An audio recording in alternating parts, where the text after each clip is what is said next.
it's fairly established that the initial architect of the human mind is not intellectual stimulation, but is emotional caregiving. This generation of parents finds themselves so overwhelmed that they feel like it's a full-time vocation. If you look at what a father brings to the table, it's of such immense value. Even a father, hormonal balance in his body changes with the birth of a child. For one, his testosterone drops so that he doesn't go around mating, but becomes far more nurturing, is more involved. When people talk of all this attachment parenting and gentle parenting and all of that, the whole crux is not to have a perfect relationship. If your child were to ask a question, will there be that respect from the teacher to say, I am going to totally look up this answer and we're going to learn this together, versus saying, now's not the time. Let's first do A for apple because, well, I prepared for A for apple. Yeah. Right? That's not the way.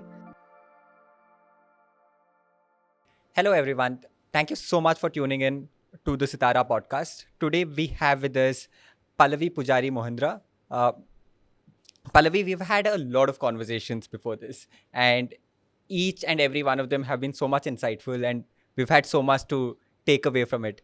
So glad to have you here to share all your knowledge with our viewers today.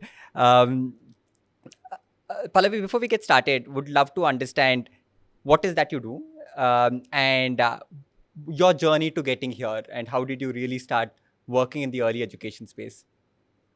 Yeah, so I'm a chartered accountant, and as most chartered accountant students who always want to get into the big four, I did so too.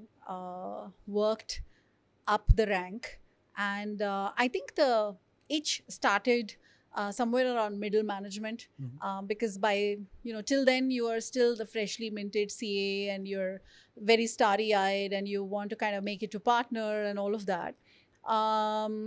But around mid-managerial level is when I really started having the itch that I need to do something more, right? And I think when you start having that itch is when you start noticing things in your system which otherwise you just look through. It's this deep feeling of dissatisfaction, I think, which starts making you see things. And one of the things that I noticed or started to notice then was that when I started my career, the ratio of men to women was almost equal. It was like 50-50. But by the time we got to mid-managerial level, it's the ratio of women started dropping. And when I made it to, like, I think senior manager, director, the ratio was highly skewed. That is what really got me thinking. I was like, where are all these women disappearing? Because these were some very bright women who were just not there anymore.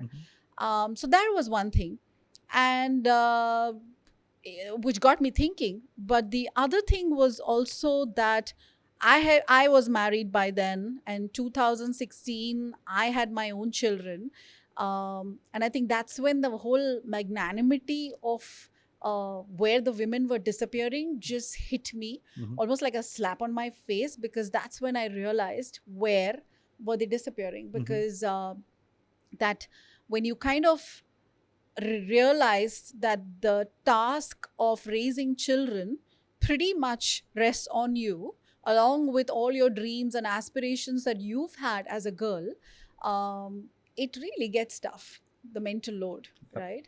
So it was all of this that got me thinking that, on one hand, we're talking about lean in and, assertively want a voice or a seat at the table. But on one hand, we also see that women are not even sometimes allowed to enter the room, leave alone sitting at the table. So it was that kind of a conflict, really, that you're talking about. Coupled with when I became a mom, there was one part of me which really enjoyed being with children, right? I never thought that I would enjoy motherhood so much. But when I had children, I could spend hours just observing them, and I would love it. I would just be like, oh my God, these little humans, but the things that they were capable of, like I would just spend hours, right? So that really got me intrigued, that how we humans just automatically start doing things which we are not necessarily taught. Then my own research and everything led me to RAI, which is Resources for Infant Educators, it's a non-profit organization founded by Magda Gerber in the US, where I went to. And when I studied, when I did my first course in RAI, it just blew my mind away. And I was like, wow, why is it that parents don't know about this, right? Because on one hand, as a new mom, I found myself, every time I looked up the internet, there was just so much information out there. But I still didn't know which one was right, which one was not. And yet, I think at that point in time, I still felt that, no, intuitively, I felt this was right. Plus, then there was my mom, there were other family members who had a very strong point of view. So to kind of quieten all that noise and to say, no, intuitively I think this works, is a lot of effort, and it takes a lot of courage, right? So it was all of this, the difficulty of holding on to a corporate career which I thought essentially doesn't support women. Then the joy of finding motherhood and these amazing little humans that you're raising, plus coupled with all of this knowledge that it's all about intuition and you don't really need to be an expert.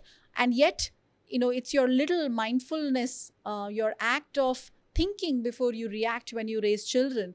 All of this knowledge, how brain develops in the early years.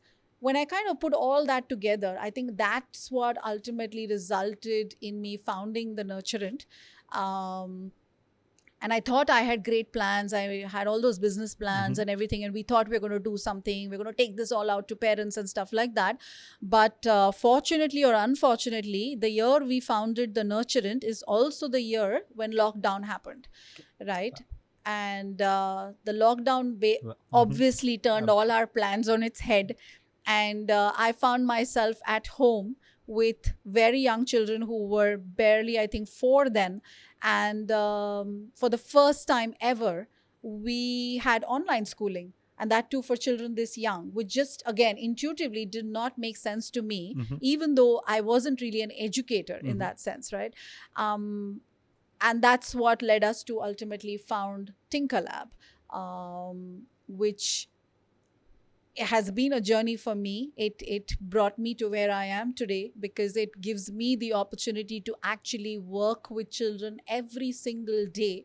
And everything that I had learned in theory, whether it was RAI, whether it was self-regulation in early childhood, understanding how the brain develops, I could ultimately make sense of all of that because Tinkerlab really gave me the opportunity. These children gave me the opportunity to kind of put it all together. And so that's what it is, and this is what we are doing now.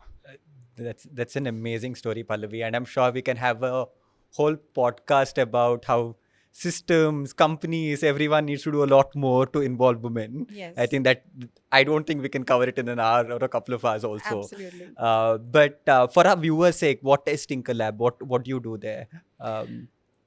So in The Nurturant, before COVID happened, we were trying to develop a philosophy where we kind of take the best practices or what I like to call common sense, but, the best practices in terms of various pedagogies, there have been so many, there's so much research around how children learn or how naturally children grow, are raised, right? Whether it is ancient civilizations or more recent theories of play and all of that. There is a lot of studies and research that today we're sitting on, right?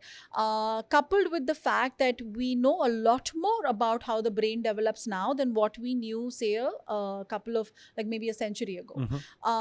And yet, the parents of this generation, as parents of this generation, we find ourselves the most overwhelmed. Yep.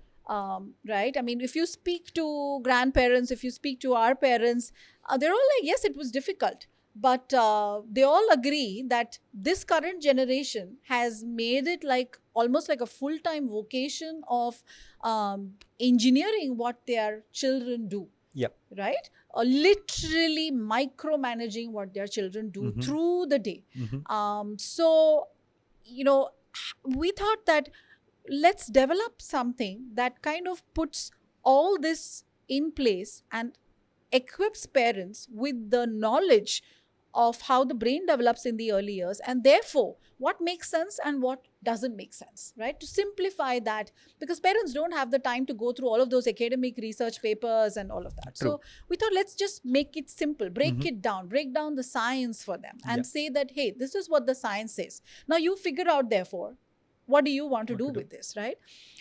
That was our aim.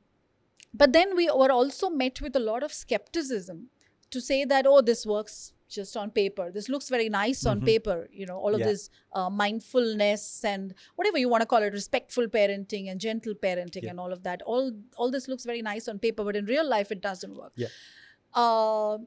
But at Tinker Lab, we realized that maybe that wasn't why we started it. Mhm. We started it as a bio-learning bubble during the pandemic. Yeah. But what we figured eventually is that this Tinker Lab for us is proof of concept that the philosophy or the pedagogy actually works, Mhm. right? Because if you treat children with respect, the things that they are capable of is mind blowing. You'll be blown away with the things that they are capable of, to have a voice in their learning and all of that. So you just need to acknowledge that they have the agency. So that is Tinker Lab for us, an extremely democratic learning environment in early childhood, a child-led emergent curriculum, of course deeply inspired by free play.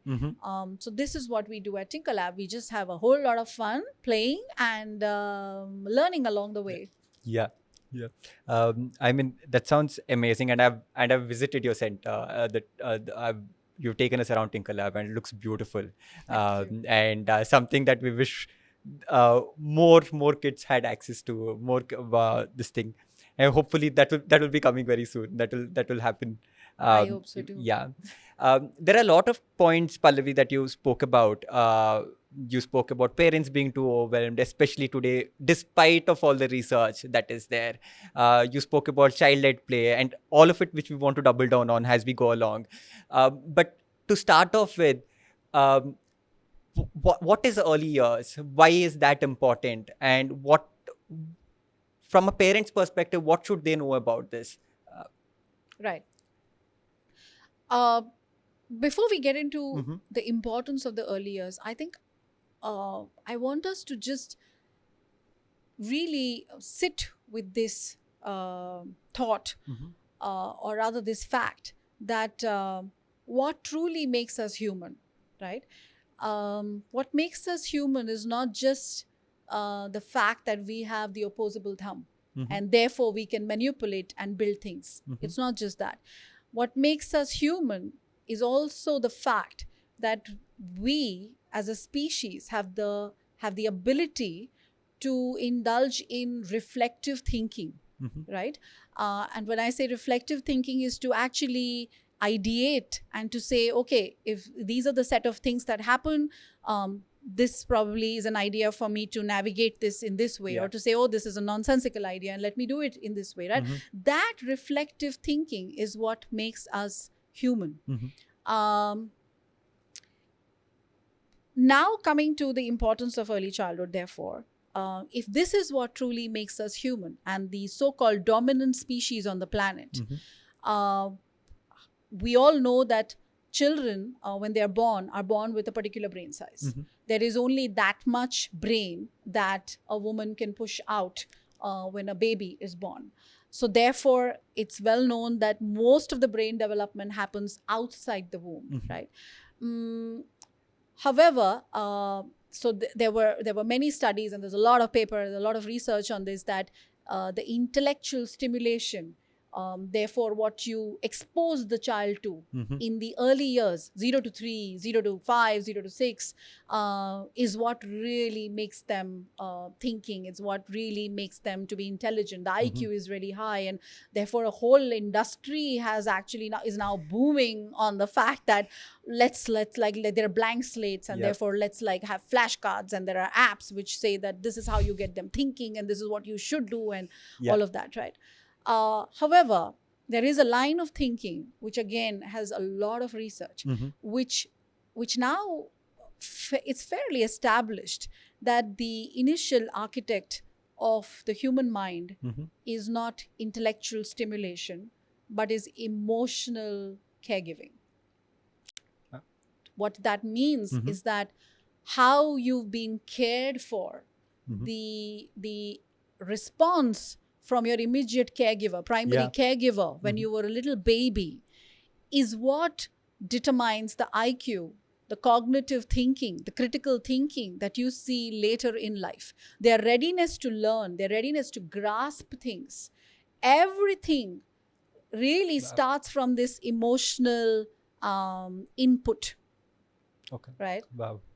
So therefore that should ideally get us all thinking whether it's a flashcard, that's really what that my baby, is that what my baby needs, or is it me being attuned to my baby's needs and responding to that very sensitively? Is that what my baby needs? That is, yeah. I mean, it's so counterintuitive to everything that's happening today. Like you said, the flashcards in terms of you you track every milestone to say, hey, my baby learned to do XYZ at 1 year old or 2 years old, etc. Right? And so counterintuitive to that. And you mentioned caregiving, right? And it's a very important topic. I think we've always looked at parents as caregivers to a certain extent, but there's also that role of being a disciplinarian, the person who has told you what to do, set boundaries from that point of view. Um, Especially in the early years, is the second part important? Is there like a balance to be found between the two? How do you navigate this role? So, what is the role of the parent? Is this primarily the caregiver part of it? Yeah. Is there more to it? No, again, coming back to what we just spoke Yeah. about, right? If we're talking about the fact that it's the initial architect of the mind is the emotional input that the Mhm. child receives, you see, in early childhood, it's very difficult to kind of split education and care into Mhm. two separate, distinct identities because they're so interlinked. Okay. So if you're for example changing a baby's diaper, Mhm. or if you're putting your baby to bed, Mhm. anything, any so-called caregiving activity, Mhm. giving a bath, giving a massage, what is it that's really happening? Let's look at that.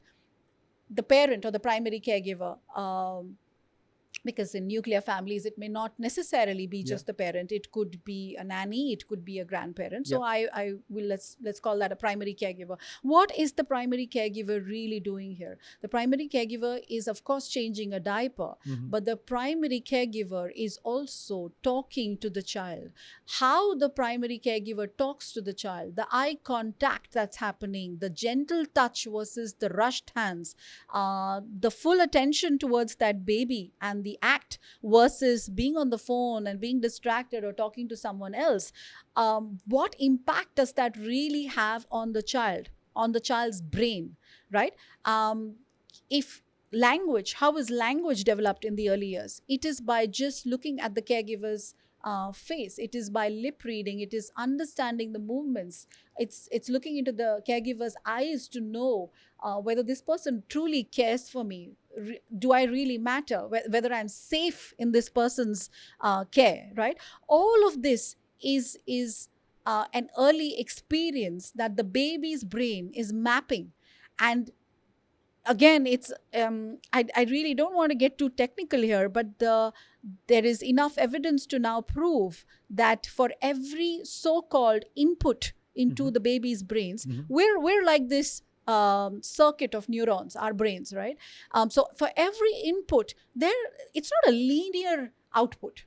in the human brain. And that's the beauty of the human brain, that Mhm. it's not linear. The learning is not linear. It is multidimensional. It's a dual concept, right? So for just to break it down again, if I were to show a baby a red blanket, red is the color of the blanket. But the baby doesn't just look at it as a red blanket. It's not just a cognitive input to say red blanket and therefore red sweater. Oh, look, a red ball. No, yes, red is established now over a period of time that this color is called red. But what the baby also understands is that, does red make me feel happy? How does it make me feel? The feelings behind it, which is the emotional input, right? How do I feel when I see the color red? Does it make me angry? Does it make me anxious? Am I fearful of this? How does the blanket feel? Is it soft? Is it hard? Is it rough?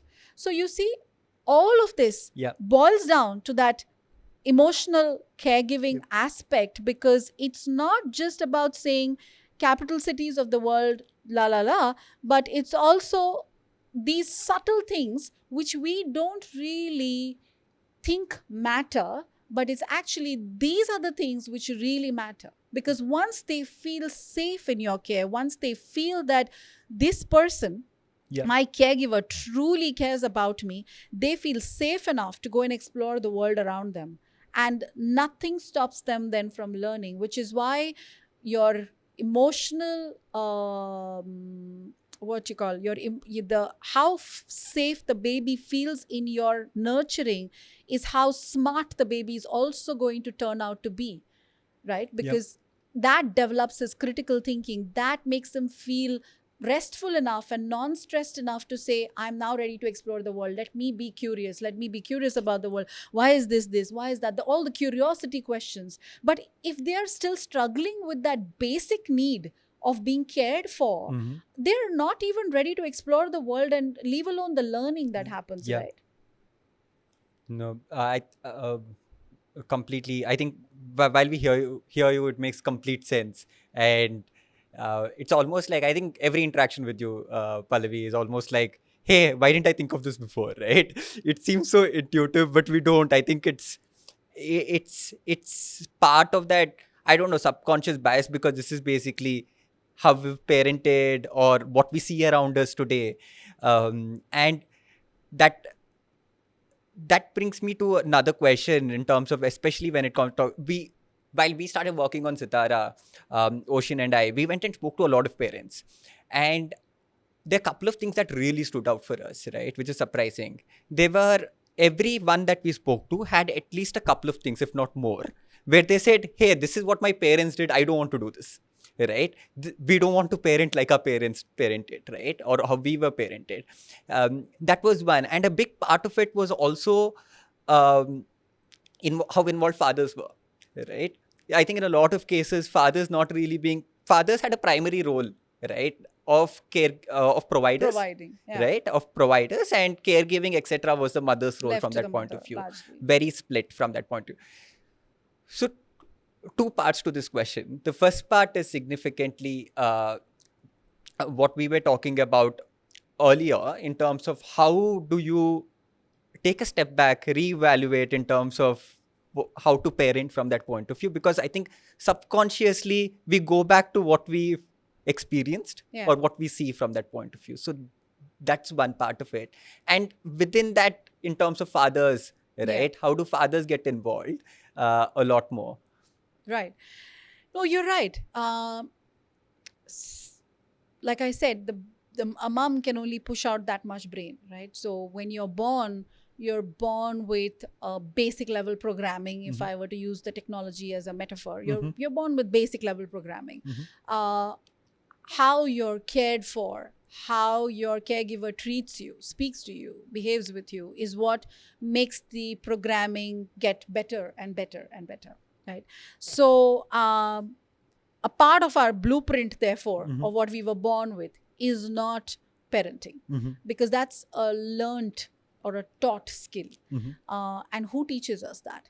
It's our own parents. So the way we were raised is how we are going to raise our children. The way we were spoken to essentially becomes our inner voice. and I'm not saying that a lot, like you said, a lot of people say that it worked for our parents, but I don't want to do this, Yes. right? That comes, yes, that's true. A lot of us sit and evaluate whether the way I was raised, did that really make sense? Could they have done it differently? All of that. So you come to a conclusion to say, okay, it may have worked. I turned out pretty okay, but maybe my parents could have Yeah. had a different approach. Maybe I would have still been this or probably better Mhm. if they would have done so Yeah. and so. And therefore, you think that I don't want to pass this on to my children. Having said that, so therefore, yes, you have the repertoire, Mhm. your inner voice, which is your parents' voice. Mhm. But in a stress situation, right, when you're, for example, if your child is having a full-blown meltdown in a Mhm. supermarket, where you are put in a very stressful situation Yeah. because you have this pro-social anxiety now because everyone's watching you Yeah. and judging you, and especially if you're a mom, they're judging you even more. You feel very judged, and at that time, to be able to be so mindful to Mhm. say, no, I'm not going to speak like how my parents would have spoken to me if I would have done this in a supermarket, and to say, no, I'm going to do this differently and I'm going to be calm and I'm going to help my child co-regulate and all of those things Yeah. that we read in books now Mhm. requires a great deal of mindfulness. It's almost like meditation, right? It's like inner engineering, Yeah. right? And how many of us really do that hard work on ourselves? Like, we all know journaling is good, we all know meditation is good, but how many of us really put in that effort? We all know workout is good, eating Yeah. healthy is good, but do we really stick to that? Mhm. And at those times when you're really pushed into a stressful situation, Mhm. most often than not, it's your inner voice, which is your parents' voice, and the way you were raised is going to come out, right? You are going to intuitively react to that situation by saying, okay, enough is enough. And we see that. And I'm not saying that, it's anyone's fault. Yep.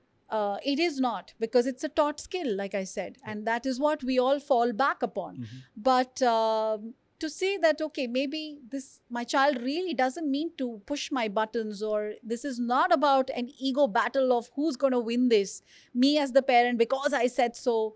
And to say that, no, I'm going to sit with him here Yeah. and co-regulate, figure Mhm. out what's the real problem here. Maybe he's just hungry. Yep. Maybe he's just sleepy, and this whole supermarket exercise wasn't really a great idea for him. Mhm. That requires a lot of courage and resilience, and more importantly, the inner work that we parents need to do.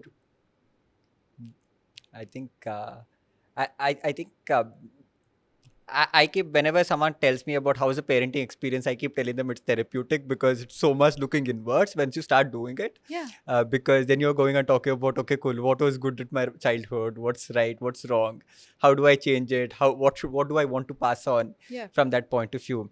And like you said, it requires a lot of effort, because you go back to your own experiences in terms of saying, if you are yelled at, you most probably, there will be a time that you yell at your kid. But when you do miss, right, say you yelled at your kid, for example, and you didn't mean to, how does then the parent cope? Is there to say, hey, no, what does the parent do then? Like, You repair, because when people talk of all this attachment parenting and gentle parenting and all of that, they miss the point that the whole crux of attachment theory is not to have a perfect relationship. None of us, and I don't think that's a good thing for us to even model to our children, Mhm. because we have to model that we are human beings and we err and we make mistakes and we goof up and we don't know everything in the world. And therefore, what? Right? That's what you want to teach them. Yes, I made a mistake. And yelling is not great, because I wouldn't want you to yell. But then yet I yelled. Mhm. I forgot in that heat of the moment. So Yeah. therefore, can I be humble enough to say, I messed up and I'm sorry? Because that is what you then teach to your child, so that when your child does this in future, they know, oh, not a great choice that I made, but then, you know what, my dad taught me that it's okay to make a mistake and therefore say sorry. So the whole crux of attachment theory is also, how soon can you go back and repair that damage or that dent Mhm. that happened, and how soon can you bounce back. It's not about having a perfect relationship where no one is yelling at anyone and nobody is fighting with anyone. That's in fact artificial, Yeah. right? Yeah. I think what social media has also done from that point of view, we have so many reels out there which preach this perfect relationship, this perfect parenting, which basically makes a parent also, I think, sometimes give up on all of these in a way to Give say, up or makes them overwhelmed. yes, Right, which is what we were talking Yes. about, that this generation of parents finds themselves so overwhelmed that they feel like it's a full-time vocation. If their children are at home, they're like, oh, how do I keep them busy? Oh, like how many play dates, how many classes, how much of this, how many toys? No, right? And that is, I think, because of the fact that we as a generation have so much information overload at Mhm. our fingertips. Yep. Maybe it was good that our parents did not No. have all that information, Information. Yeah. and therefore they acted largely intuitively. Mhm. Whereas I think our intuition has been dumbed down because of this information overload, because what we see on social media, we think we can just do that or replicate that in our homes without understanding that these little humans are have a common gene pool Mhm. of our ancestors and our family gene pool, but they are their own unique selves, Mhm. right? So therefore, there is no perfect formula or a cookie cutter approach that works with all children. A particular thing may work for one child, a particular thing may work for your neighbor's child, but that doesn't mean it's going to work for your child. You have to bear in mind that this little human in your house is a unique being, Yep. and you've got to be attuned to that child. That they're a really strong Bluetooth connection to say this is what works, and therefore that may not work. But how many of us again are using our intuition? We're just so enamored by what's out there Yeah. that we're like, okay, oh, that looks so perfect, whereas look at my house, it's not Pinterest worthy. Yeah. Yeah. No, absolutely right. The second thing about modern day parenting that we're talking about is the father's involvement. So would love to understand from you in terms of what is the father's role in parenting, especially given the fact that we've mentioned, right, most of them living in nuclear families, most probably in a city that's away from their own family, where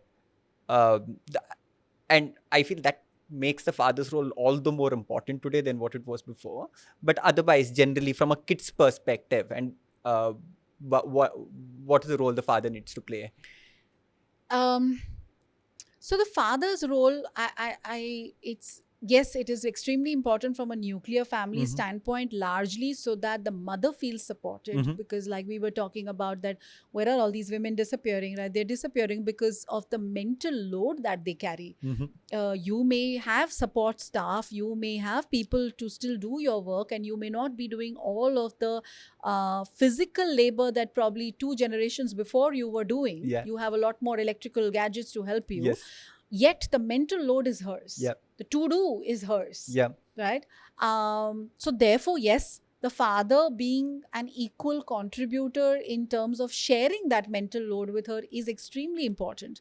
But the father being truly present in a child's life has its own advantages, which again is something in India. It was always like the father's this figure who's present in the house, but he's not someone that you can joke around with. He's not someone that you can play with. Yes. Most families had when we were growing up, Yep. like we had a much stronger bond with our mums as True. compared to our fathers.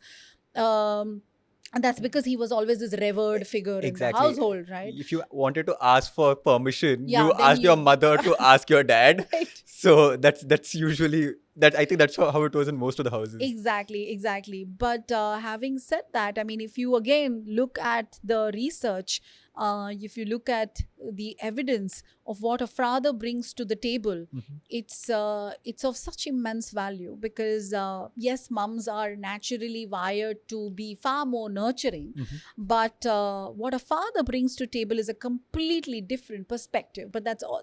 because men and women are wired differently, right? So the way they talk to children, the way they raise children, therefore, is a completely different perspective, which a mom may or may not bring.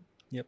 Right? So let's look at what happens to uh, the hormone. So when a child is born, there are obviously hormonal changes that a mom's body goes through right through pregnancy, childbirth, breastfeeding, and all of that. But there is a lot of evidence that even a father, his hormonal balance in his body changes with the birth of a child. For one, his Yeah. testosterone drops so Yeah. that he doesn't go around mating, but becomes far more nurturing, is Mhm. more involved. So that is one. But the more he connects with his child, the more he, the love hormone in your brain, the oxytocin, is what really gets released. Mhm. So, and it's really beneficial both for the father, for his own brain, as well as for the child. Because if you see again the kind of play that fathers and children do, it's mostly rough and tumble. It's mostly the risky play. His perspective to things, like if a child falls, he'll still be like, oh, come on, let's play, Yeah. whereas and therefore, if you see a child who gets hurt, will usually run to his mom and not his dad, Mhm. because she will still be far Yeah. more nurturing in that way. Her reactions will be that, whereas a father will not. So imagine a child who is raised equally by both sets of parents. What does that do to his brain, the child's brain, when he grows up, right? To have this amazing repertoire of different emotions, different skill sets that he's therefore armed with as Yep. an adult. And therefore, again, his language, when he's raising his own children in future, hopefully in all of his relationships, the repertoire that he carries into that, because he's got this holistic upbringing from his family. So yes, the father's role is extremely important. But again, I would always like to say that I also feel terribly bad for fathers, because a lot of them really want to be involved, but the way our society functions, the way we think of how our fathers were, Yes. it kind of makes them feel they're unwanted when a baby is around. Yep. Because if they want to even volunteer to do something, it's like, oh, no, you let it Yep. be. You can't do that. Oh, why would you do that? And therefore, I've seen most fathers even being very uncomfortable carrying their children, because they feel like I might drop this little infant, and because it's usually not the norm. Yeah. So they need to break a lot of gender stereotyping that they are subjected True. to be able to be involved, right? And I think one more aspect that I would like to bring here is the relationship between the father and the mother, that the child needs to see and be constantly exposed to this intimacy, this love, that he genuinely respects her and cares for her, and vice versa, that the mom is not like looking at him only as a provider but an equal partner, is again a very important learning. Yep. For not just girls but even for boys, True. little boys, because if you talk about feminism, and if you talk about women wanting to do everything, but if you raise your boys still like boys, like the traditional way, Yep. how do we ever change anything in life, Yeah. right? Yeah, no, that's so true. I think being the right role models for your kids is like one big role from a parent perspective, and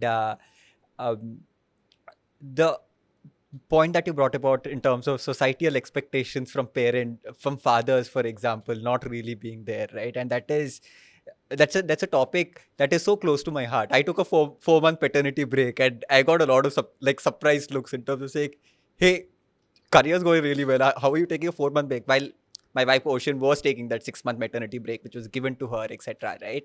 And even in terms from an involvement perspective, etc., it's so it's questioned so much everywhere. And I think there's a lot of work that needs to be done from an ecosystem perspective, right from how companies look at it to how society looks at it, how the mothers look at it, right? And how dads look at it from that point of view. I think a lot of mothers also take it for granted from the fact that, okay, this is basically what the dad will do, and these are not things dads are supposed to do. I think there's a lot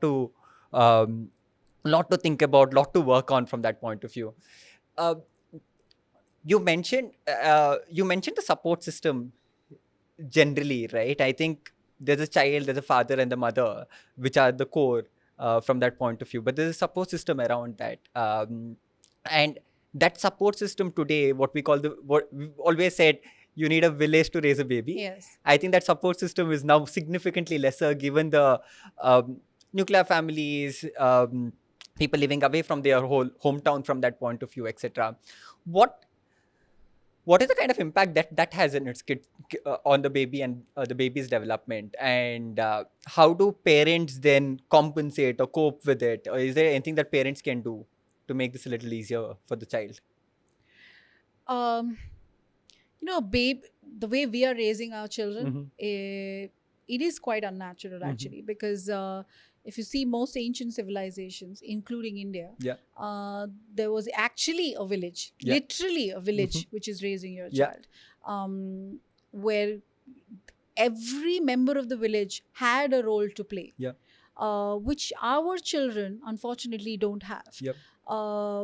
And what they also don't have is that in most households now, both sets of parents are working. Mhm. So therefore, it's not easy for any parent to just give up their job and sit at home and to say, I'm going to raise my child. Yes, if you have the choice, why not? Mhm. But I also know a lot of women who want to work because that makes them happy. Of course. Because as girls, they have their aspirations and their dreams, and Yep. just because they have a uterus doesn't mean that they should be penalized Yeah. for that, which is happening in more ways than one. Yeah. But it shouldn't be. It shouldn't come down Yeah. to that. Yeah. She should have her Yeah. support system. Of course. But well, if that is what we've come to, we've got to figure a way out, right? We've got to adapt. Mhm. So therefore, we must do what we can as a society to kind of support this. And I think for one, we need to stop judging.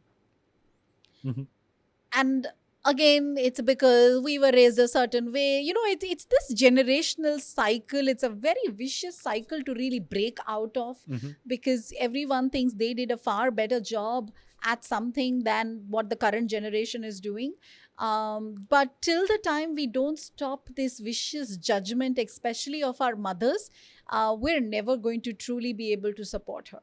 Yeah. Right? Today, moms, whether they are breastfeeding, then they are judged. Bottle fed, then judged. Losing weight fast enough, then judged. Not losing weight fast enough, then judged. Yeah. Co-sleeping, then judged. Not sleeping with their children, judged. So it's just never ending. Yeah.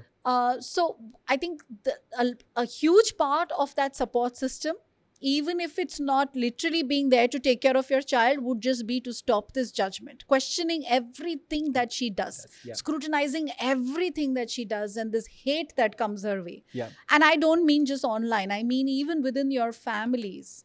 Right? Nobody cares what happens online so much, but it's usually your neighbors, your own family, your in-laws. Everyone has a point of view on what and how you're raising your child. Child. I think that if you kind of tone it down a bit and give them the compassion to say, I know it's difficult, I did it too, Yep. right? And I'm not therefore going to do this to you. I think that will be a big thing. And second is, of course, a lot needs to be done in terms of quality childcare.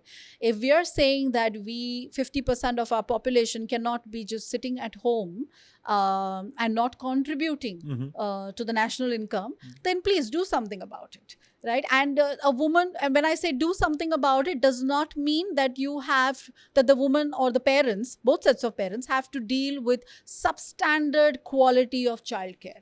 You shouldn't have to make do with that. Yep.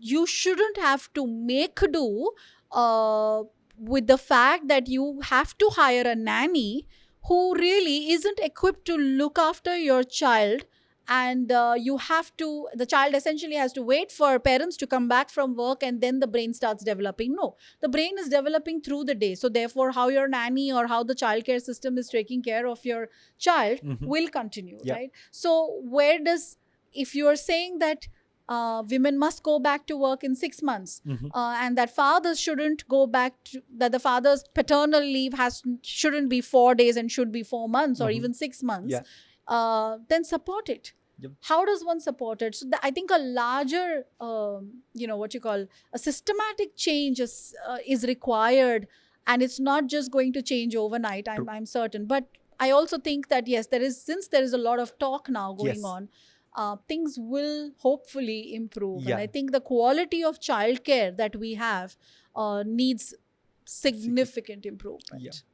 I think what you spoke about creating that support system, especially for parents, empowering parents, Empowering right? parents. I think that's a huge gap, and I think from multiple different angles there needs to Yeah. be support coming in, family included, policies included. That could be Everything. that could be public or private, whatever.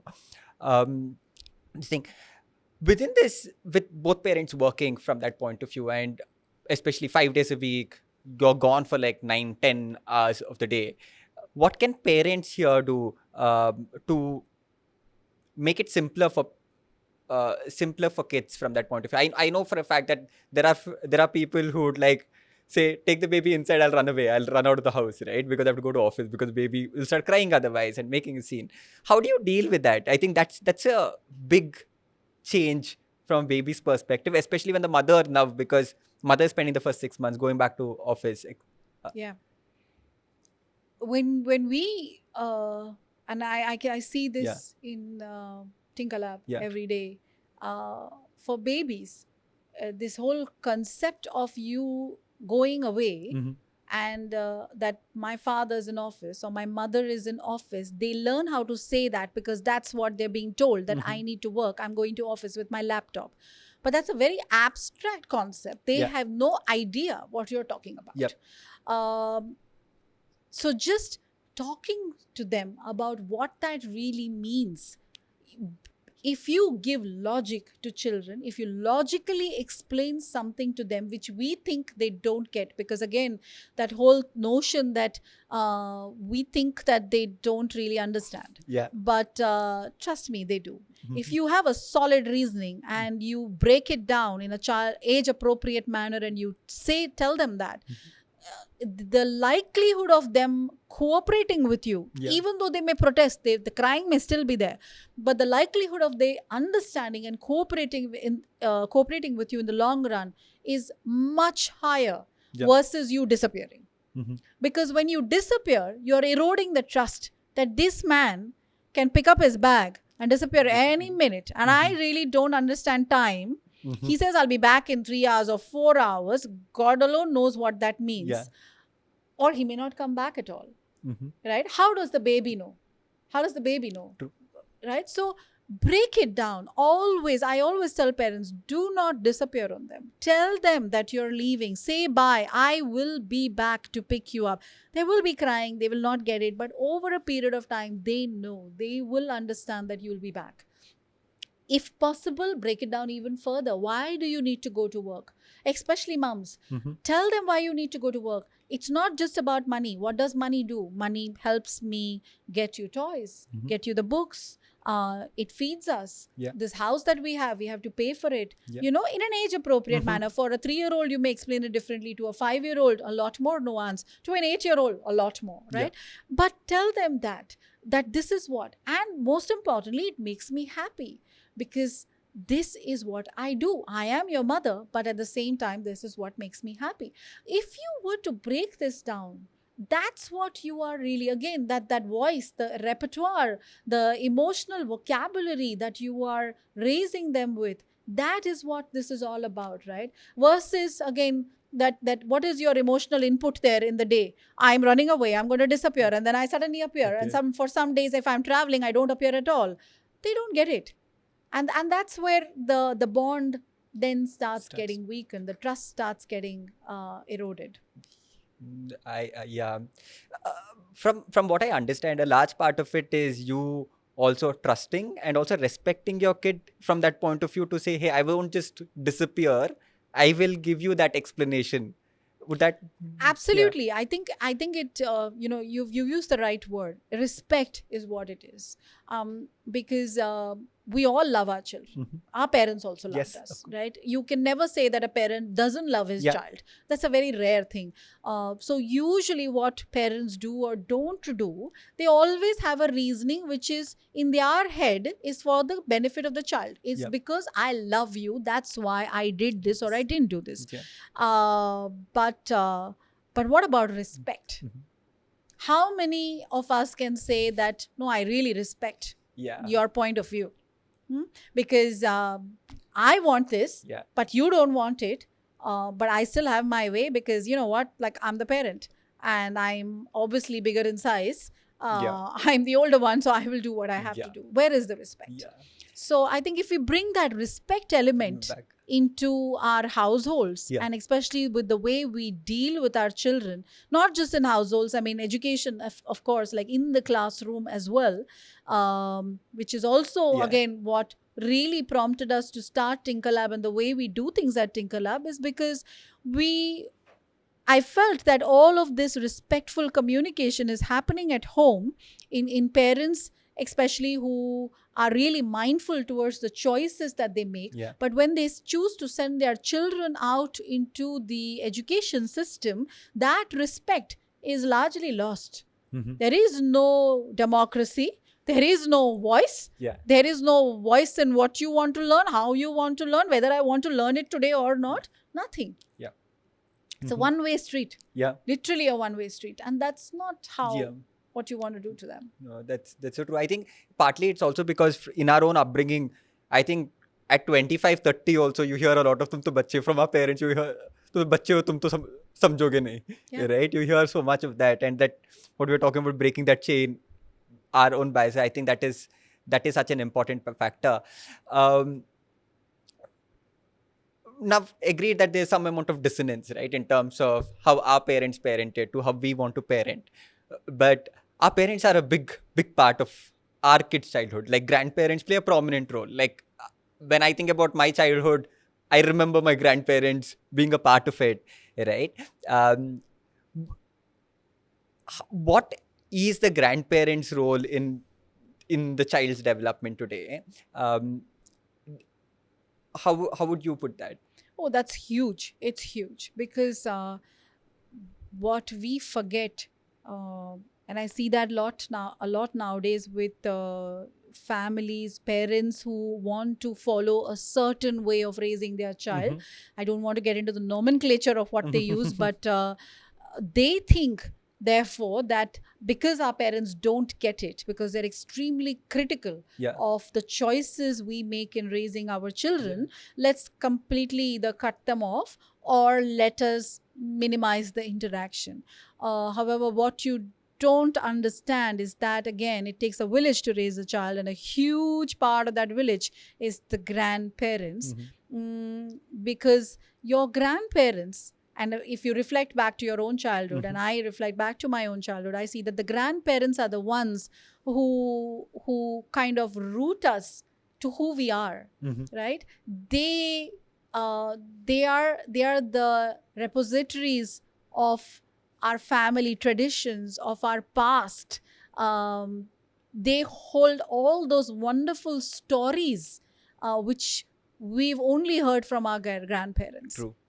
So especially in adulthood, when you find yourself lost, it's these stories from your childhood of who you are, where you came from, our stories of our ancestors, is what gives you that sense of self, that sense of belonging. And that largely comes from our grandparents and of course extended family, but grandparents immediately, right? So that is one. And but also the way grandparents raise their grandchildren, they are far more gracious. True. As compared to how they raise their own children. They come with this magnanimous heart suddenly, and even you're like, okay, you didn't raise me like that. You would have never said that to me if I behaved this way. But with their grandchildren, they are far more forgiving. Suddenly, they're like this big balloon with is just full of love, right? And that is such a wonderful thing for the grandchild to grow up with, because they also then know that wisdom that a child needs is given to the child, but in a less authoritative manner than what a parent would have done. Because a parent still has a house to run, has a job to do, and so many things, right? Like, Yeah. I can't wait for you forever to like tying your shoelace at the end of the day because I've got a meeting to Yeah. attend. So therefore, you may end up still being far more authoritative with your child, but a grandparent won't. He'll still have all the time. They're retired. Yeah. They have the time in the world. They really look at their grandchildren with so much love. So it works again both ways, because it keeps grandparents really active. Yep. Their cognitive health, Yep. their mental and physical well-being, everything is enhanced because of this interaction with their grandchildren. Yeah. So a huge role that they play. That makes sense. I think one of the bigger things that grandparents and today's parents, from a dissonance perspective, is this whole concept of gentle and conscious parenting, which is spoken about so much, right? It's spoken about on social media, to your LinkedIn, everywhere, right? And there are a lot of things about gentle and conscious parenting today are misunderstood, right? So could you tell us what gentle conscious parenting is all about? Could you just simplify it? It is simply just being mindful.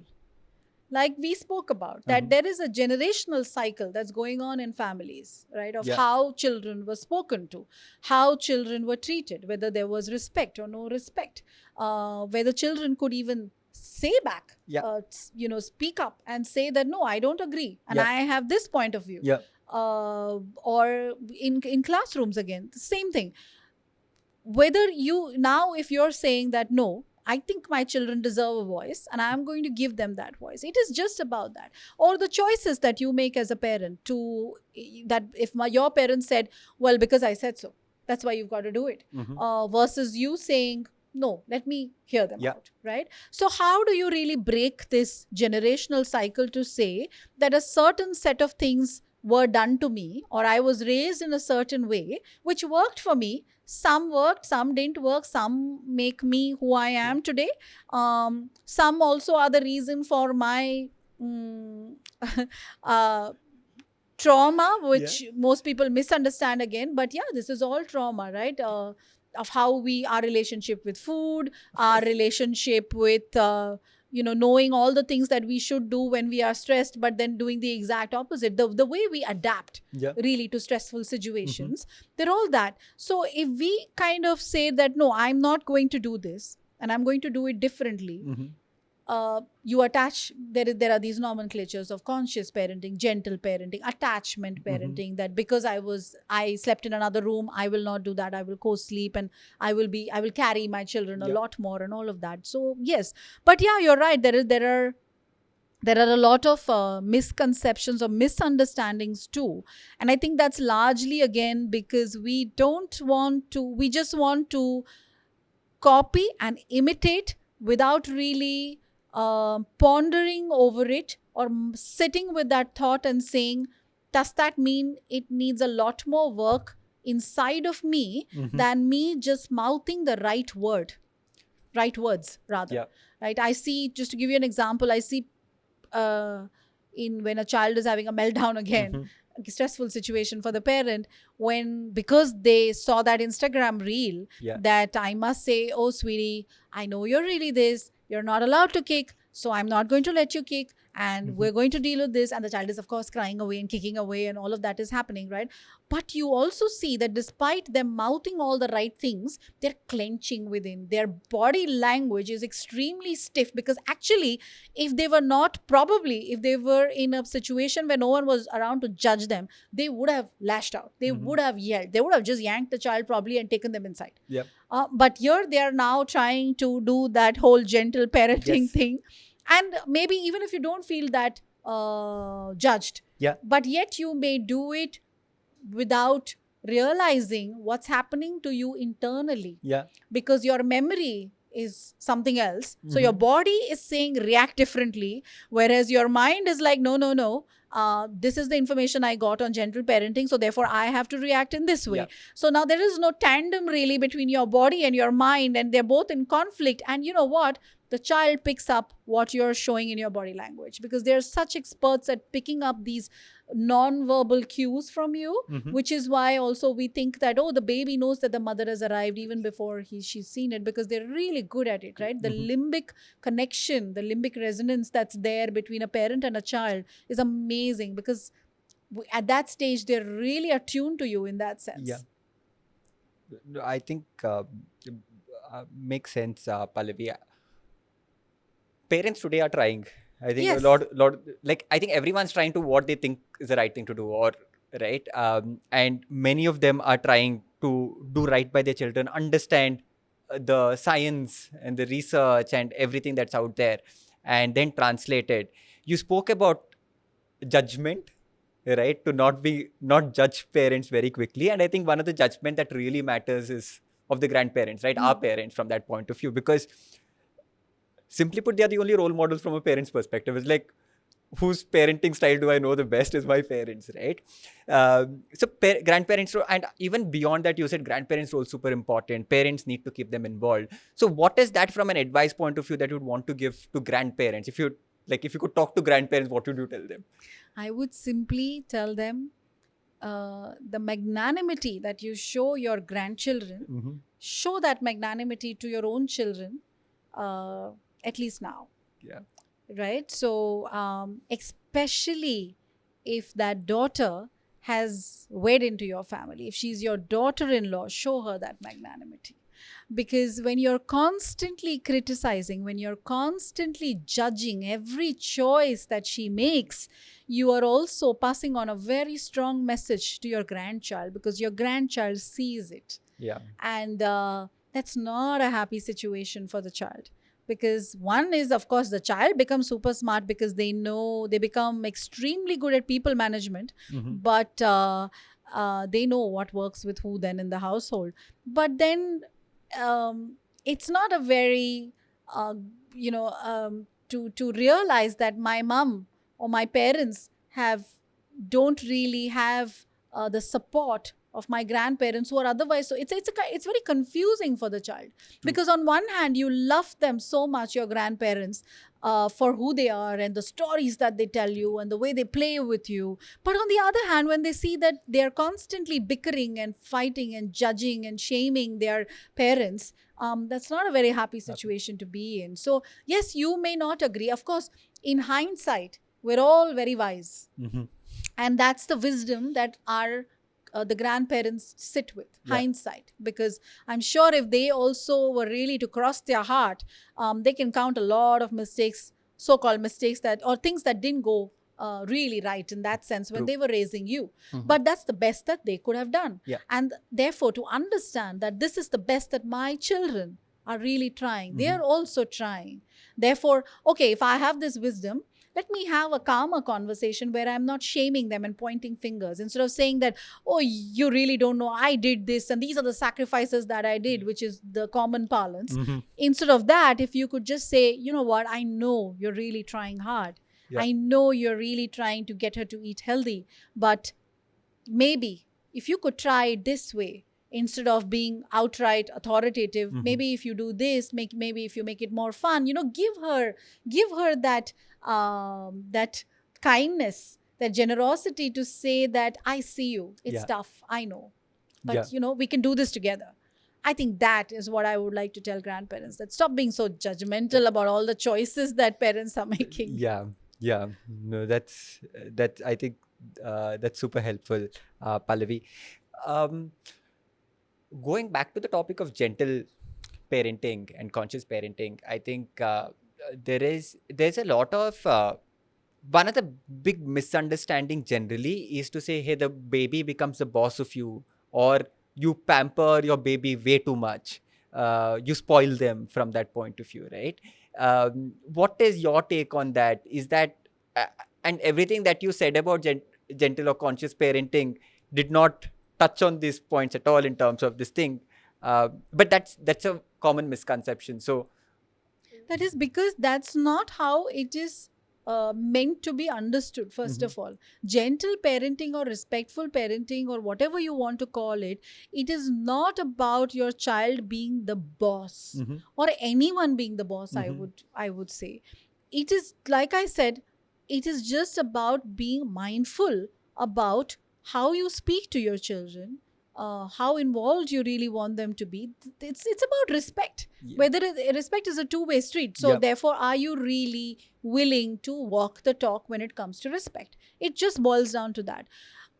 But again, because we were raised in a far more authoritarian environment, we think, no, I don't want to do this to my child like Yeah. the way I was raised. And therefore, and without really sitting with that thought and thinking, well, okay, if I don't want to raise my child that way, so then what? Yeah. We choose the easy way out to say, I saw that and I read that, and therefore I think I'm going to be the other end of the spectrum. Yes. I am going to let them have all the choices, and I'm going to be their friend, and I'm going to therefore not have any consequences. There will be no punishment in my household. There is going to be no there's going to be no in my Yeah. household. There's going to be a no zone or whatever, Mhm. right?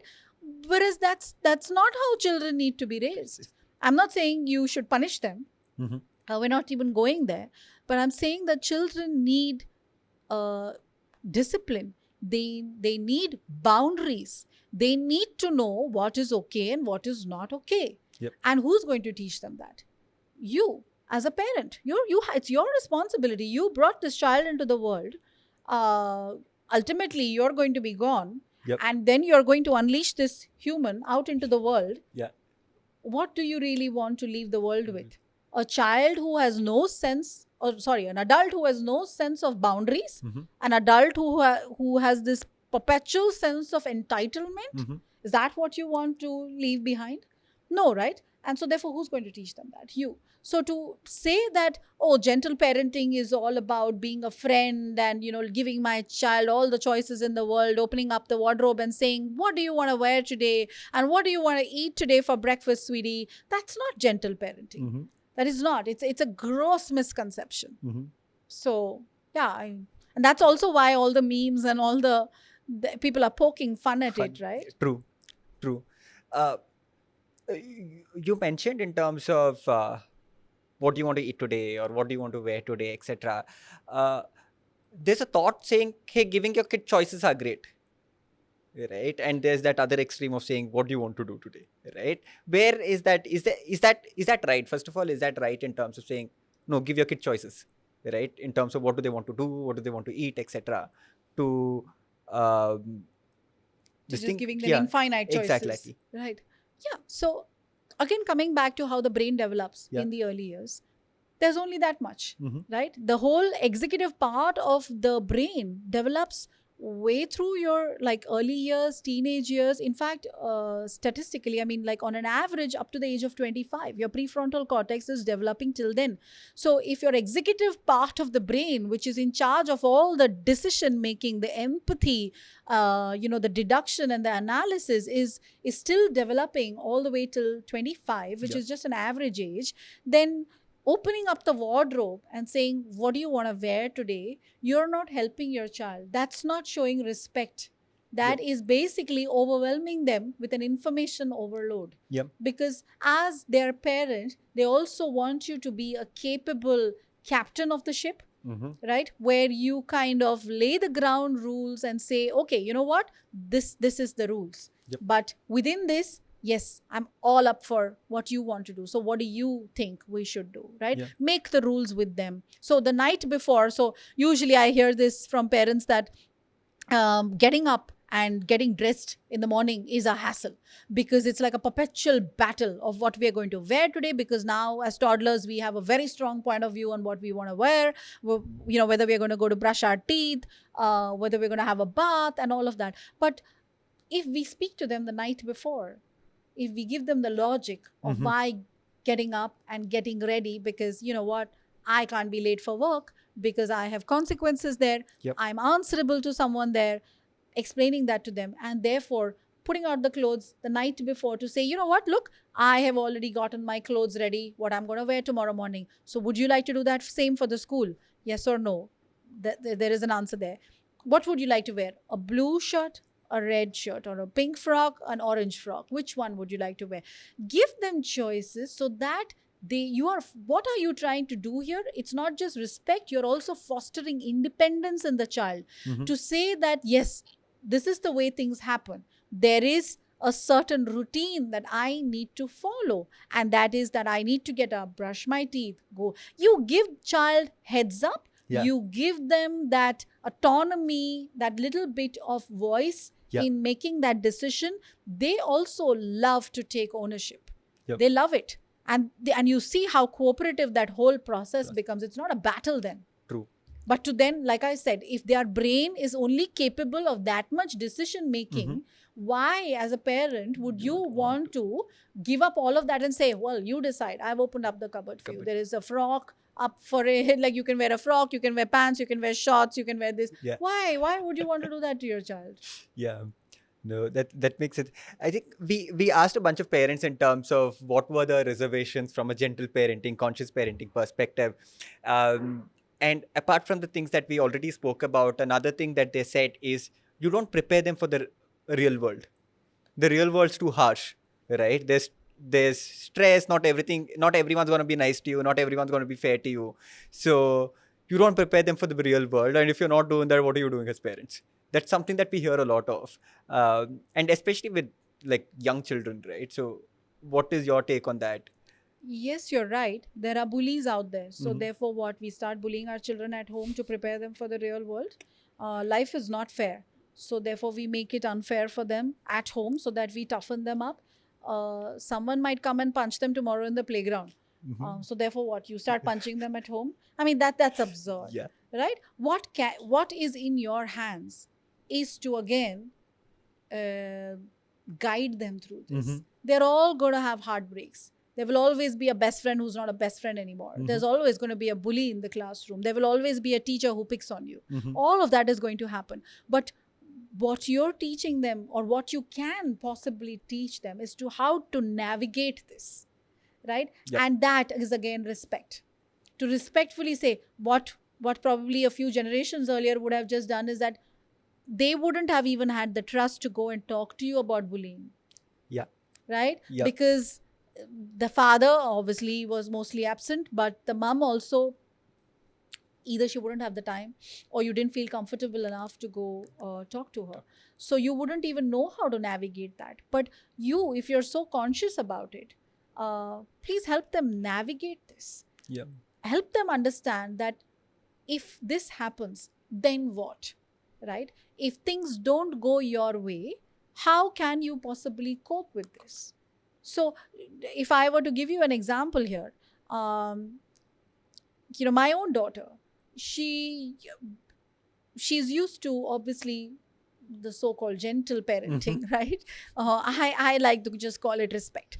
Yeah. That respect that she had for her voice. Yeah. But when she went into the formal schooling system, obviously you've got to sit and learn, and you've got to copy things from the board, and there are a set of instructions that you have to follow, which she wasn't very happy with, because she was like, I could see that her concern was that I don't have a voice in this. I don't feel like doing this really today. I wanted to learn something else. I had another question, but I wasn't allowed to ask that question, right? Because it was not that period or whatever.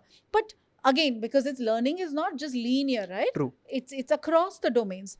So I was like, well, fair enough. But then, your teacher, she means well. Yeah. So maybe you should go and have a conversation with her.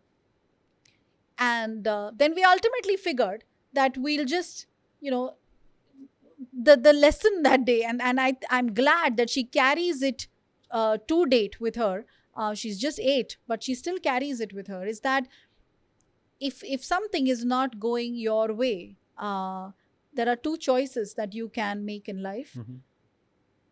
Because essentially what I told her is that there are 2 kinds of people in the world. There are the innovators, and then there are the rest of the people. Yeah. The innovators are the one who will figure out, okay, this doesn't really sound good. This sucks a bit. So therefore, what can I do to change it? Yes. How can I possibly redo this? Right?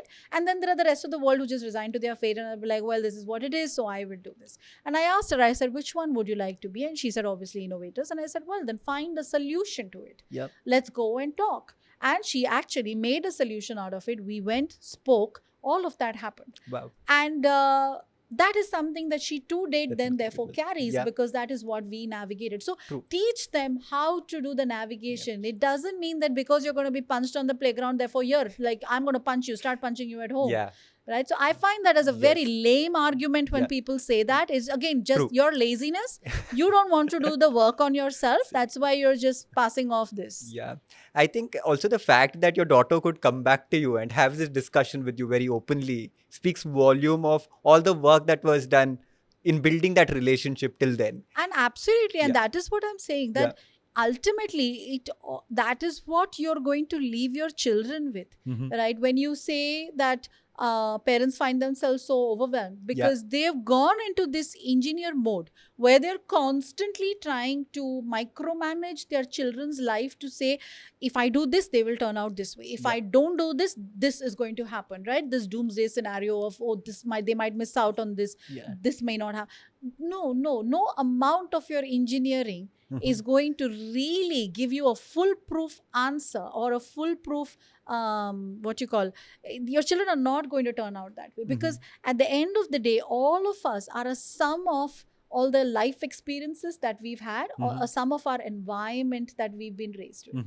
So yes, they come from your common gene pool, Yeah. yet they're their own unique selves. Sometimes parents are really stunned that nobody from our family ever does this or speaks like that. I don't know where she gets it from, right? But that's because she's her unique self.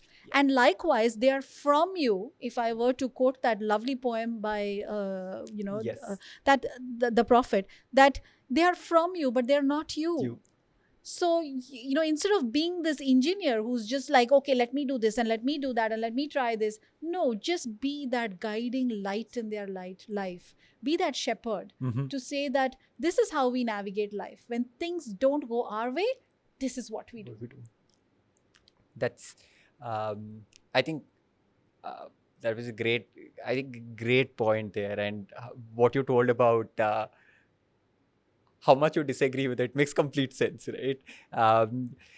You spoke about environment, and any parenting book that you pick up, for example, talks about how environment is a third teacher, environment super important, etc. What does that mean, right? And what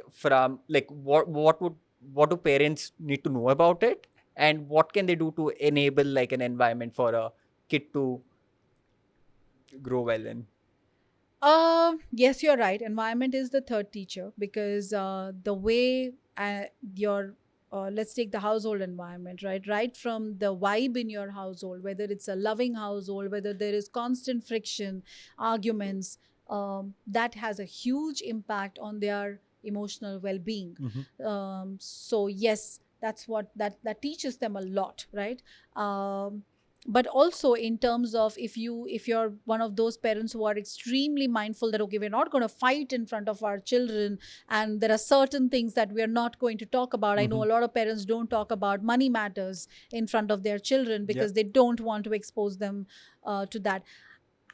Again, I'm not really particularly a fan of it, because I always think that we cannot be raising children with a very myopic lens. It is life readiness. You've like to your earlier point, that you've got to toughen them up for life. Not with like extreme things that we do, but just providing them with a very emotionally nurturing environment at home. Also in terms of what you do with your children, right? The physical space, how you can provide them with a cognitively stimulating environment at home, the intellectual stimulation that comes from their from the resources that they're using, the conversations that you have with your children, all of that matters. So, and again, it doesn't mean that you go and decorate your house with like the most expensive toys or the decor items, those, again, the Pinterest worthy nursery pictures that we see, playrooms that we see. No, they're not required. But I think at least make the environment safe. What that does is that at least it gives your child the independence to roam around freely, especially babies. A lot of times parents have to physically hold them in a space because they think that the rest of the house is not safe for them. Yeah. So therefore they put them in those high chairs or they put them in those restrictive Yep. things, right? Whereas if you just mark an area to say this is a child safe Yeah. zone, by child proofing it Yeah. adequately, then I think at least you are at that peace. You know that my child can't possibly get into danger because I've left him unattended Yes. for a fair amount of time. Yes. And again, that is also very important from a child's perspective to learn how to independently play. Mhm. Babies are actually equipped to play independently for long periods of time. Mhm. It's only when you constantly intervene, because you make a teaching moment out of everything, Yes. right? With your constant questioning, oh, you are doing this. What is it that you're doing? What color are you doing? Just keep quiet. Let them be. If they're playing, just keep quiet. Leave the room, right? So do not interrupt their thought process. Just make sure that the environment is safe enough. So if you do those things, have enough things for them to stimulate their intellect. Have enough books. And you, again, like I said, don't need really expensive toys, but normal loose parts which they don't choke on. But Yeah. so you need to be mindful of Mhm. what you're putting in the Of course. environment. Yeah. If you put these things, they are independent of long hours of independent play. And they can do that very well right into most part of their childhood. You don't need to constantly engage with them, right? So that is one. Second, like I said, the quality of conversations that you're having with them. Do you really give them that sanctity of time to sit down with them to say, yes, I am busy most of the day, but then here I am now. This is just your and my time, and we're going to play without sabotaging their play, letting them take the lead, playing with them, just being there for them. All of that is what really matters, and that's what the environment really does at home. Yep. Because you can't imitate what a school does, or you don't want to, rather, Right, because yeah. if you're sure that you want to send your child out into the schooling system, Mhm. which can be a podcast in itself whether you should or should not, but if you've made up your mind that your child will go into the education system, then yes, let the school do its job. Then Yeah. trust the school to do its job. Mhm. Don't outsource it. I'm not saying you outsource it, Yeah. but let the school do its job. Yeah. You do what you can at home, Yeah. so that they know that no matter what, I can come back home, I can have a chat with my parent, and if things haven't gone really great, first of all, that they feel comfortable to Yeah. come and share their day with Yeah. you, to tell you what happened well, what didn't go well, what's my parents' point of view on that, is my parent really proud because I did this today, things like that, the small talk, Yeah. that. Makes a lot of sense. You spoke about school. It's interesting, and you run play a preschool yourself. First, wanted to understand. We spoke about it a little bit in the introduction in terms of how Tinker Lab, what you do at Tinker Lab. But what are those small things that are significantly different from mainstream, if you'd put it, and why have you taken that route? It's like I said, the respect, because when they go out into their first environment, a preschool is essentially their first environment outside the home environment Mhm. where they're going, right? And let's assume that at home there is still some amount of respect that the child has. Mhm. But when they go out into an environment which is all about a one-way communication, which is a top-to-down approach, Mhm. it's not really helping them. That is why you're increasingly seeing so many learning disabilities cropping up later, right? And when I say later, it's as near as, like, say, a middle school. Teenagers with so many anxiety related issues, Mhm. not knowing how to, like you said, deal with the real life. Mhm. Do not get themselves into situations and then not knowing how to get out of that situation, and not having someone that they can go and confide in, someone, a person with more knowledge. Mhm. I don't mean a peer, Yeah. right? So therefore, what I think that environment, why it needs to be different, is that it really needs to take into account this respect, that learning, we human beings are wired to learn. If you do not teach something to a child, Yeah. he or she will still learn it when they're ready to learn it. If you do not get a walker for a child will still learn how to walk eventually when their muscles are strong enough and they're ready to do that. Yeah. If you put a book in front of a child, Yeah. eventually that child will figure it out. You put a tab in front of a child, a phone in front of a child, that child in some time, if you like, do not interfere in that, Yeah. that child will become a master at operating it eventually. So we human beings are wired to learn. If today you want to learn something, you know how to teach yourself that, even if you were not taught that in school. So therefore, what is the point of teaching them abstract stuff, pushing down the academics so early on, when there is research after research which tells you that their language of making sense of the world is play? They understand the real world around them through play. Yeah. And yet we are pulling that play out of their life and saying, here's a worksheet, let's learn this. And here today I want to teach you the phonetic sound of A, and therefore whole month we will do the phonetic sound of A. Yep. Why? If he wants to learn A, which he will eventually, Yeah. I mean, come on, like cavemen eventually figured symbols. Yeah. Today you and I are literate because someone out there who didn't have ABC still figured it out.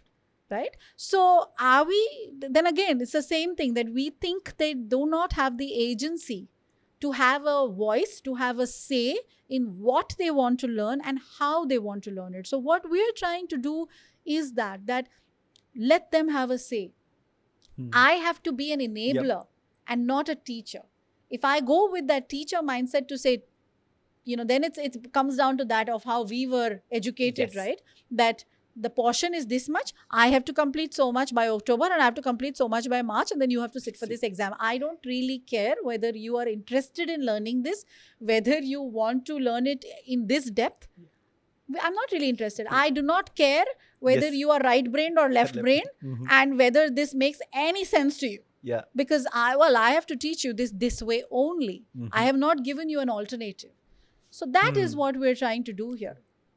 That makes a lot of sense. And I also personally believe that play is also misunderstood. We look at play from a very adult perspective to say it has to have an outcome. There should be a teaching moment. Yes. No? Yeah. Everything for us adults is a teaching moment, that we will never ever let go of our teaching moments. Because try it when your child is playing, try just keeping quiet. See her do things which is not the way that toy is supposed to be played with, or a crayon is supposed to be colored with. Try not to tell her that, and just try keeping your mouth shut. It's terribly difficult. It's terrible. It's like you're just like, okay, for you to say no, okay, I'm going to just keep quiet and I'm going to watch. And trust me, when you do that, it is marvelous to see what all they can come up with. Because because the way children see the world is very different from the way we see the world. We have forgotten, we've lost that sense of wonder and curiosity. Most things we pass by without even noticing nowadays. The color of something or the sparkle in something, we don't even notice it until you're walking with a child and that child goes like, and you're like, oh yeah, like I didn't notice that. Right? And that's the same for play. We've forgotten how to play. We don't remember how we played. Unless you're conscious enough to go back into your childhood and dig into that memory, then you realize you had fair amount of independent play where no one supervised you, no one taught you anything. You made a lot of mistakes. You fell, you broken a limb or two, but yet you've survived. Right? And I'm not saying go to that extreme, but let them figure out. Every moment doesn't have to be a teaching moment. Let them just figure it out. They will figure it out. True. No, makes a lot of sense. I think we're looking for ROI and things that, right? Yeah. Like you spent 10 minutes doing this. What did you learn? Exactly. Too What quickly? did I teach them? Yes. So, Pallavi, from when parents look at preschool, when they look at that first sort of formal education from that point of view, what are the things that they should look at, like while picking a play school for their kids? I think first of all, whether that space resonates with your own parenting philosophy. Mhm. Don't just go with this approach of this fear of Herd, missing yeah. out or the herd mentality that, well, everyone's doing this. So, and deep down at some level, I don't agree with it, but because everyone's doing it, I'm also going Yeah. to do that. Don't do that. Yeah. Right? Think about it. Mhm. What they are saying, do you really believe that this place is going to walk the talk? Mhm. Think about that for yourself. Yeah. Sit with that thought. The way their approach to raising children, does that resonate with what you want for your child? Then take that call. Also, don't be so myopic to say that play school is just a very short term investment of 2 years, whereas formal school is like 12 years. So Yeah. therefore I will do a lot more research there. Play school, only these many parameters Exactly. are enough. No, it's not, because again, it's that whole attachment in early childhood. Because if you're not going to be there, your child is in someone else's care, then it's got to be top notch. It's got to be top notch. And when I say top notch, I do not mean fancy toys and gadgets and a 5-star looking center. Yeah. What I mean is that sensitive, responsive caregiving. Yeah. That if your child were to ask a question, Yeah. will there be that respect from the teacher to say, I am going to Yeah. totally look up this answer and we're going to learn this together, Yeah. versus saying, now's not the time. Let's first do A for apple because, well, I prepared for A for apple. Yeah. Right? That's not the way. Yeah. So, because when you're gone to office, this teacher takes the role of that caregiver Yeah. through early childhood. Yeah. Right? Also, what's important ideally is that this teacher, this caregiver, she's not just a teacher, she's also a caregiver, because she's also helping you transition from the diaper to the pot. Yeah. The toilet training happens in school, the learning about hygiene, learning about your body, learning about who can touch your body, how, all of Yeah. that, everything. The teacher has got such an important role to play in the early years. Yeah. It's unfortunate that our early childhood educators are not shown that much respect. And hopefully COVID actually taught most parents that they are to be respected, because what they do, they cannot do at home. Yeah. Right? So see that this teacher ideally should be there for that 2 or 3 years when your child is going to be there. And therefore, like if someone's changing again and again and again, that doesn't really augur well for your child. So I think these are some of the parameters that I really want parents to think about and not be so myopic in their decision making. Yeah, I think 0 to 5, the first play school included, I think parents sometimes take it too lightly. Yeah. Right? To say, hey, they're too small now. It's okay, let them be. Right? And like, serious school decisions, for example, is the one you take later on. And one of the reasons why we wanted to talk about parents and early childhood was specifically for that, to say, hey, this is important. Right? And I think the play school that they go to first, I think that's one of the most important investments from that point of view. And we've seen a lot of parents in our circle or around us who choose a play school just because, hey, that's the closest to my house. And the outcome they expect is, hey, my kid is busy and occupied for 3 to 4 hours. Right? Occupied how, when they don't, that's not something that they're taking into consideration now. So thanks, Pallavi. Thanks a lot for that. That was super helpful. Having worked with this age group of kids a lot, and the focus for us obviously being parents, what are the common concerns parents have? What are the dissonance that they see a lot in terms of what are their challenges? Simply put, what are the bigger challenges that the parents are facing today? You mean vis-a-vis their children? Yes. In terms of understanding their children, or it could be, I think the biggest challenge is that they are not probably taking the time out to really see who their children are. And that's why all these challenges crop up. Because we're all so busy with our everything that we've got to do, and the gadgets that we have, and the fact that we're a nuclear families and Yeah. we've got a house to manage and work to go to and all of that, we are very quick to label our children difficult child, very naughty, very disruptive, and all of that. And with those labels, obviously then come the actions, Yeah. which kind of, because you don't realize that when you keep calling a child that, to say my child just cannot sit in one place, has to move around, you're invariably pushing the child's trajectory towards that, even if you could have changed it, right? So So that is one. We don't really want to get to know them for the unique selves that they are. That is one.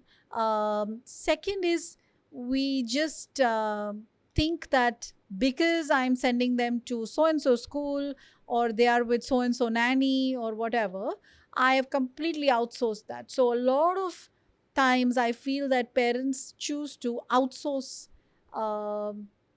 that responsibility. And again, it's not to judge them, to say that they should know better. No, because you are so overwhelmed. How would you know anything better? Yeah. Right? So it's and it just keeps getting worse. It just keeps getting so overwhelming. So sometimes I just feel like, if you shut out all this noise, if you stop watching, following all of these reels and on Instagram, and stop reading so much, Yeah. maybe the overwhelm will go down. Yeah. And therefore your connection with your child will be based more on intuition.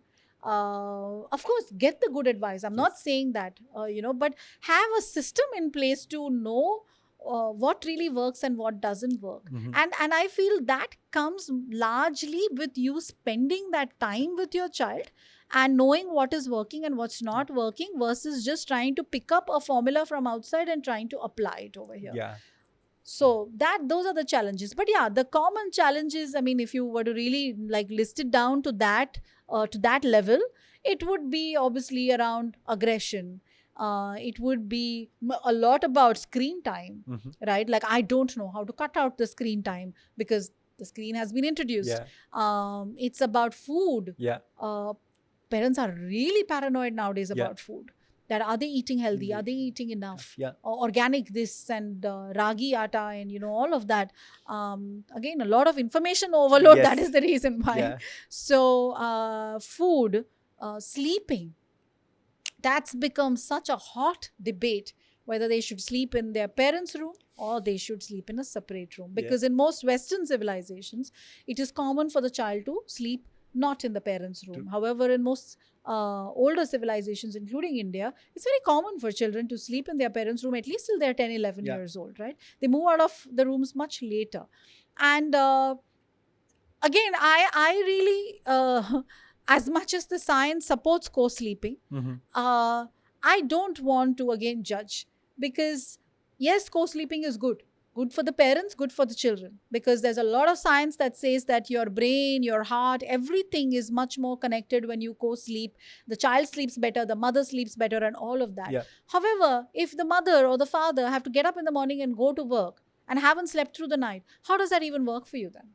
Right? So yes, I mean, like, to take a very dogmatic approach to everything and say that this is the right way and this is not the right way, and putting parents again in a spot and making it so overwhelming and putting them through guilt is not something that I ascribe to. So you have to really see what is your individual family situation, whether that works for you, doesn't work for you. If you're a light sleeper and the child kicking your face through the night doesn't help you sleep, then yes, you will have to figure out, either put another cot there, talk to your child, move the child out. Or parents take turns. One night I have a sleepless night, one night you have it. You just have to figure it out. There's no right or wrong. There's no formula there. But yes, there is a lot of science. There's a lot of evidence. So try and do what's good by them. But also see what works for you as an individual. You don't have to be a martyr to be a good parent. Exactly. No, I think, and the whole martyr approach, right? And parenting is I would say what I have learned from my parents or seen in that whole generation is to say parenting is so much about sacrifices, Oh, yeah. right? And It is though. yeah, I mean, of course, it is. But we don't need to over-index on it, Yeah. right? And it does not have to be like we stop living our life, and when we talk to our friends, some of them also like don't want to have kids because they feel, hey, our life stops after that, Yeah. right? Which is Yeah. Which is taking it again to an extreme point of yes, view. Yes, I mean, yes, that's a choice that you've thought through and you've made. yes, And, raising children is expensive and all of that. Yeah. If that doesn't work for you, again, great. Yep. That's an informed decision that you've made. But to say that it's so overwhelming, it is as overwhelming as you make it out to be. Yeah. Right? Are there sacrifices involved? Of course. All your nights out, partying out, maybe you going out for a movie, may or may not be. If you have the support system, yes, you can Yes. still do it. Mhm. If you don't, maybe you have to cut it down. Things like that. Yeah. There are sacrifices involved. Maybe earlier when you had, like, I always feel like my Sunday morning used to be so quiet, Mhm. but it's not that quiet anymore. And I really would love that quiet a Mhm. bit. But, well, it is what it is because Yeah. I made a choice to have children, right? I could have chosen some other profession, but then I send my children off to school and I go to Tinker Lab where I deal with another set of children. And well, that's a choice that I've made. I can't sit Yeah. and complain about that. True. But yeah, so but yeah, like I said, right? We also make a choice to make it overwhelming Hmm. because we just don't stop. We just don't want to sit with how we feel about anything. We don't want to work on how we intuitively feel we want to raise our children. We just want to be like, that picture looks so amazing. Oh, look at that mom. She's already gotten into shape and she and her baby are like twinning in a swimming costume and I want to do that. You always want to live someone else's life. Yeah. And therefore, if you're not going to be true to yourself, to who you are Yeah. as an individual, as a family unit, then how are you going to make it a rewarding journey really for anyone? Mhm. Because you're always trying to check a box. True. Yeah. Makes a lot of sense. And I think somewhere it also leaves a little bit of bitterness with parents, for example, if they're giving up on too many things. Yeah. Especially moms. Yeah. I've met so many moms who have given up their careers, who've given up their life. I mean, not just careers, they've just literally disappeared from public life, right? Their friends are not their friends anymore. They don't have the time to hang out with friends. They don't dress up like the way they used to dress up earlier because it's also, for a mom, everything changes, right? Yeah. Her body changes. Her old clothes don't fit her anymore. Her skin changes. The texture of her hair changes when Yeah. she gives birth. And of course, there is everyone sitting there to judge her. Oh, abhi tak you've not lost weight. Like, Yeah. acha, abhi tak tum maternity clothes pehne ho. All of that happens. So it is a lot. And when you meet these mums then 10 years, Yes. 15 years down the line, when the children have left home, that's when she truly sits with her feelings for the first time because she has time. Yeah. And there's so much resentment. Yeah. And then again, it can swing either way. Either it's like, I want to now totally be like this magnet in my child's life, or I just don't want to do anything with you guys. I have done my part. I have lived my part. That really, to be able to get a fine balance to say, I want to still be there around when you need me and I'm going to do that. That's very difficult, Yeah. Yeah. I mean, obviously, through the 9 months of pregnancy and the right period right after, there's so much that women especially go through. Mental load. Yeah, the mental, the physical, Everything. plus over and above that, taking care of the baby, right? Who's so dependent Taking care on of the you. baby, the household, and if she has a career, then the career to Yeah. keep herself relevant, because then you're intellectually not relevant. I still, when I sometimes see, especially of the previous generation, I feel terribly sad because these women obviously studied a lot more, and who fought to study. They literally had to fight to get there, to do their graduation and post-graduation and whatever, and then having to leave all of that, and then not being intellectually relevant anymore. Yeah. It's sad. Yep. No, that's so true. And I think when you said the mental, physical load, taking care of the child, you mentioned household also, and that's just sad, right? That's something that clearly someone can take away, the partner included. Partner Right. included. Yes. Of course, we have a lot more support staff now. Yes. Most of us, at least in urban environments, can afford staff who can support us Yeah. with the household. Yet, it's the mental load, right? Yes. Exactly. The to-do is to be made by Yeah. the wife. Yeah. And even if it's and I don't mean to like do the husband bashing Yeah, here, but even if the husband says that, oh, you just need to tell me what to do, Yeah. That's- my question is, why do I even need to tell you anything? And You that's the live in hard the part, same yeah. house, right? Yeah. You should be able to see this. Yeah. And it just doesn't end at you tell me and I will do, because you tell me, then you tell me How again. to do it. Then after 2 days I tell you again, and that's still not done. Yeah. And then after a week I'm just like, okay, you know what? I'll just do it myself. Yeah. And it's really it's funny at one level, but Yeah. then it's also true, and also that sad, is yeah. what the mental load is. True. Because it's these small things which nobody really ascribes any value to, Yeah. like whether the diapers are getting over, whether the child has outgrown those clothes, whether the toys are even relevant anymore. Does the child need new books, new shoes? Then later in life, it's like the schoolwork. Yeah. You know, it's so much of that. And so, like, I always jokingly tell my husband that if you're at home, working from home, thanks to COVID again, nobody will disturb him. Yeah. If he's in a room and working, Mhm. right? But if I'm sitting there, and even if I'm on a call, the door will be knocked to ask me what's to be cooked. Bread khatam ho gaya hai.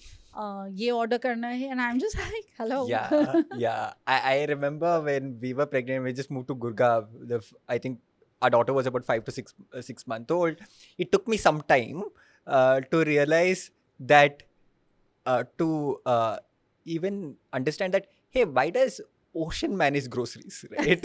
Why does Ocean buy groceries, etc., right? And I went around the office also asking a lot of people to say who buy groceries and all. It was mostly the women itself, and there's absolutely no reason for it to be significantly a women task anymore.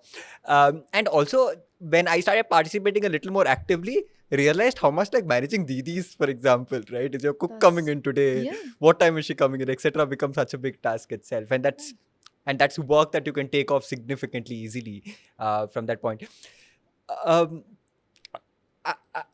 Pallavi, I think we can keep talking for us like we always do. But I think from a closing perspective, if there is one advice, one guiding star, one sitara that you'd want to leave the parents with, what would that be?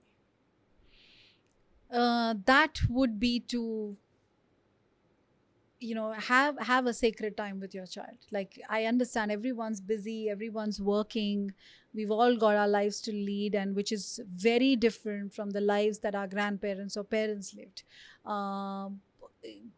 But if we can unbusy our bodies, if we can unbusy our minds and just say that despite my busy schedule, this particular time, that qualitative aspect of the time of the child and the parent, I'm going to stay true to that, and we do whatever that you and I want to do in that time without making it into a teaching moment. Yeah. Just letting the child revel in your company, let the child show off, let the child talk to you, share those little things that they have, which you might be like, okay, this is really baby talk, but enjoy it. Revel in their company, have fun with them, have your conversations, laugh with them, hug them, kiss them, do all of that, because that is truly the gift that you are going to leave your children with for the rest of their life, because that is how they are going to raise their children, and hopefully that is what they are going to bring into every relationship right through adulthood, because you as a parent gave them that as their inner voice. Gave them that as their emotional vocabulary and repertoire, that this is how a relationship thrives. This is the respect that we have in that relationship, right? Yeah. If you can do just that for 15 minutes or 30 minutes every single day with your child consistently, it's like prayer. People who are deeply religious, no matter what time they wake up, before they leave their house, they will light a lamp. Yeah. They will do their prayer. So if you can do the same with your child, I think it solves all your battles. Parenting doesn't become overwhelming. Everything can be sorted out Yeah. because you truly have that connect then with your child. And consistency within it, the root. Oh, absolutely. Yeah. That's what I said. Like Yeah. consistently follow it. Yeah. Because when you fill their cup, you also fill your own cup. Mhm. The love hormone, I would just say, like, let it flow. Yeah. Let there be an ocean of oxytocin in your house. No, that makes so much sense. I think quality time, Yeah. spending that consistently so that the kid knows when to expect it. I think that's so important. Thank you so much, Pallavi, for your time today. I'm sure the viewers watching this, the parents watching this, are taking so much away. A lot of good takeaways from this conversation here alone. We look forward to collaborating with you a lot more and bringing a lot more insights on parenting, on early child development to our viewers, so that every parent can make little more informed decisions, and beyond that, parent from their heart, like you said. Thank you so much. much. Yeah.